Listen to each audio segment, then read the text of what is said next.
The show might not go on for the events industry as coronavirus cases spike. Now, large gatherings are seen as super spreaders of the virus, and restrictions to prevent this are likely to be put in place yet again. Our reporter Ronald Masinda is looking at popular event venues to see how they're coping. He joins us live now. Ronald, my question a bit earlier was really around possible solutions, because we know events are the first to be affected when infections increase. Does the business community have any ideas around how the industry can be resuscitated without compromising health?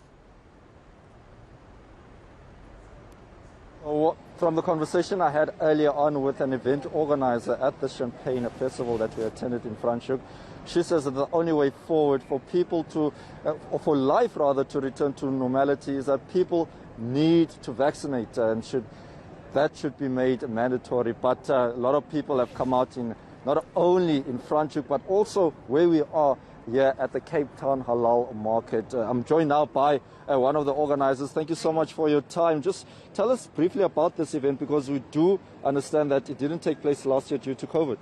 Yes, that's correct. So we started the event in 2018. I run the Cape Town Halal Instagram page, which has about over 30,000 followers. And our followers are really looking, to get into the halal scene and to be able to experience a market where there is halal food for them and there is halal products for them. And that's why they've come out today. So we decided, because of level 2 and the restriction is, 2,000 people, we said, well, this is our chance. We can actually put this market on for the people. Really, these guys, the vendors, they've been out of work for 2 years. They're really down and out. And we really wanted, to do something for the people, for the vendors, and for the companies who have been out of commission, for 2 years due to COVID. And everyone is down and out. And so everyone was really excited, and, so much support actually, from the Events Council, from the City of Cape Town, and then also from all the people who have come out, in the rain and the cold and the wind to come and support, the local businesses who don't gain as much exposure. So at least with this platform, it allows them to have exposure to a large crowd, in order to sell their goods. How then are you controlling numbers? Because it seems like half of Cape Town has come out here, and 2,000 people are only allowed. Yes, so we actually have an entrance booth over there, and so we count people coming in and out of the market, and we are limiting to 2,000 people. We've got social distancing measures in place, we've got temperature control checks at the front desk, and we have bands. So you'll see everyone has pink bands, and that's how we are actually crowd controlling. And then you'll see all of the tables and chairs are socially distanced. All right.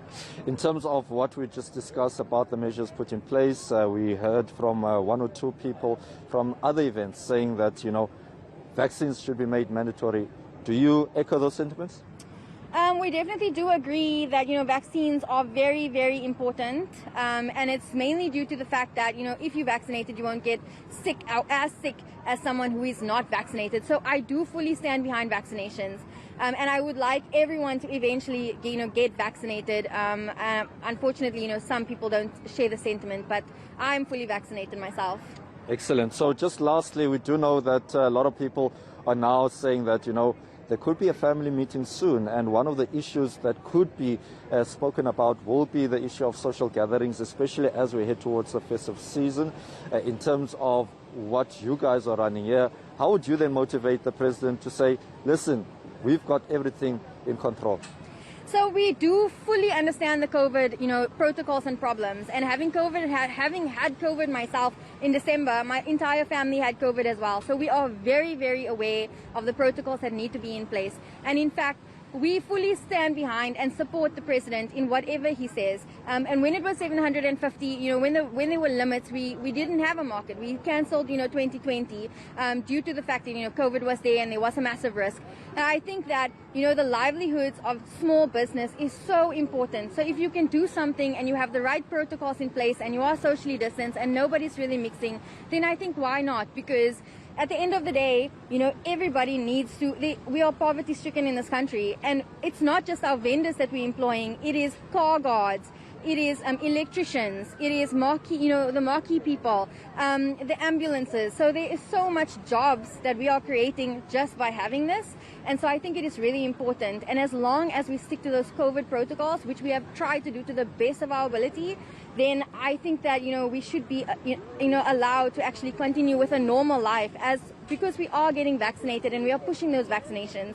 And we would love to see more events going forward, because I think, people are very tired of, having no money and having not been out of work for 2 years because of COVID. All right, thank you very much indeed. Well, that's the situation here, Fundo, and as you can see, people still continue to come. That's despite the inclement weather, which is expected to continue tomorrow as well.